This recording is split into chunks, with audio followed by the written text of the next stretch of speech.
In this video, I'm going to show you how to enable video downloads in x.com, also known as Twitter, in just a few quick steps. If you've ever wanted to allow people to save your videos more easily, this is the setting you need to change. It only takes a moment, and I'll walk you through it step by step.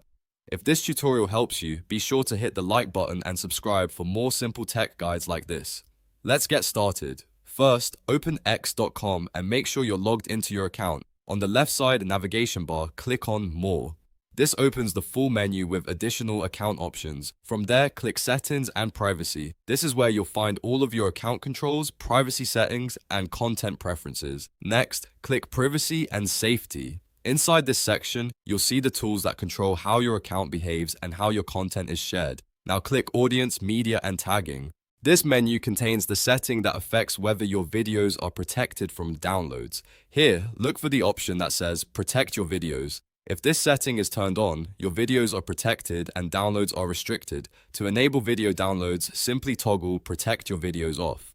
Once you switch it off, your videos are no longer protected by that setting, which allows downloads depending on the viewer's access and platform behavior. That's it. The change is now saved automatically, and your video download setting has been updated. If this video helped, don't forget to like, subscribe, and turn on notifications for more quick tutorials just like this. Thanks for watching, and I'll see you in the next one.